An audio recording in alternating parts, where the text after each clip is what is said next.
A votação da proposta de emenda à Constituição sobre o trabalho escravo foi adiada mais uma vez, mesmo depois de um acordo entre os líderes da Câmara.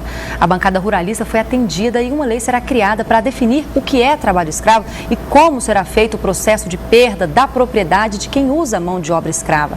A repórter Luana Karen está conosco aqui no estúdio e tem mais informações. Luana, bom dia. Bom dia, Natália. Bom dia a todos. Uma nova data para a votação da PEC do trabalho escravo já foi marcada.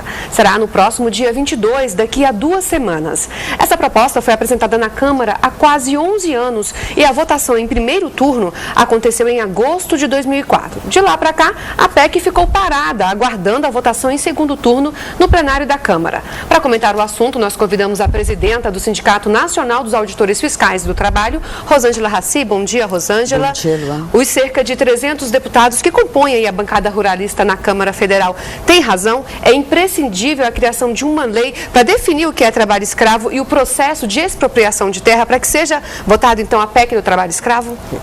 Bom dia a todos. Os auditores fiscais do trabalho, que são os responsáveis pela fiscalização, pela erradicação do trabalho escravo no Brasil, entendem que não. Nós temos hoje um arcabouço jurídico que nos dá toda a segurança na ação fiscal. O artigo 149 do Código Penal, ele já diz que a condição análoga a escravo se caracteriza pela jornada excessiva, extenuante e por condições degradantes. Então, o auditor fiscal do trabalho, através de uma instrução normativa da Secretaria de Inspeção do Trabalho, tem plenas condições de verificar se aquelas condições enquadram-se nesta definição e, a partir daí, executam o seu trabalho, que é resgatar os trabalhadores encontrados nesta situação. E como é que funciona? Não há como ter dúvidas do que seja ou não o trabalho escravo. Certo, Rosângela, e como é que funciona o trabalho dos auditores fiscais do trabalho? Vocês recebem uma denúncia, vão até o local, constatam se o trabalhador trabalha além da carga horária definida em lei? Como é que isso funciona? Sim. Hoje, as denúncias de trabalho escravo, elas podem ser levadas a qualquer órgão do Ministério do Trabalho em todo o Brasil, podem ser entregues na CPT, Comissão Pastoral da Terra, na própria Polícia Federal.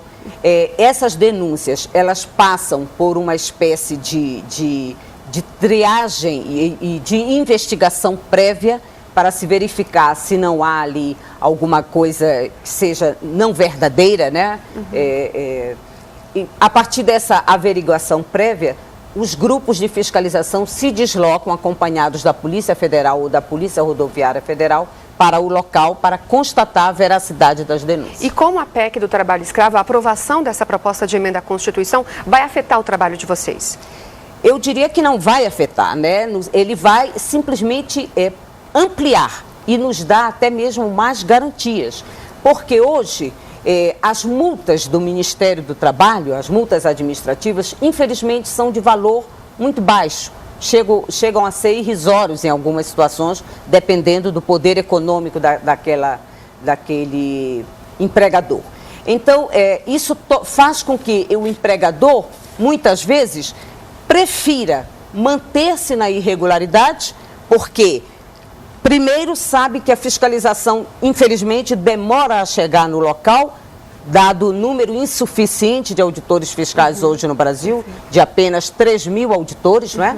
Então, quando ele chega, lavra o auto de infração, o valor da multa é irrisório, vai ser aberto um processo criminal que pelos nossos instrumentos jurídicos hoje, pelo nosso ordenamento jurídico, propicia uma série de recursos. Então os anos vão passando e a impunidade permanece. E a gente não tem ouvido falar de ninguém que tenha sido preso, até apesar hoje, de ter uma punição criminal. Até hoje não houve ninguém que tenha sido penalizado pelo fato de ter encontrado doutora o trabalho Rosângela, e um balanço, então, desde 1995 que existe, né, o trabalho do auditor fiscal, que efetivamente regulado. De lá para cá, quantas pessoas foram resgatadas do trabalho escravo? Hoje nós já temos mais de 42.000 trabalhadores resgatados do trabalho escravo. E os auditores fiscais do trabalho começam agora a desenvolver um projeto no sentido de reinserir esses trabalhadores no mercado de trabalho. Nós não vamos nos limitar apenas a resgatar, mas procurar a inserir, e já estamos com um projeto em andamento no Mato Grosso, principalmente colocando esses trabalhadores nas grandes obras de construção de estágios para a Copa do Mundo. Ok, Rosângela Raci, obrigada por sua participação aqui no Repórter Brasil. Vamos aguardar a votação, que foi remarcada, como já havia dito, para o próximo dia 22, daqui a 2 semanas. Natália. Obrigada, Luana.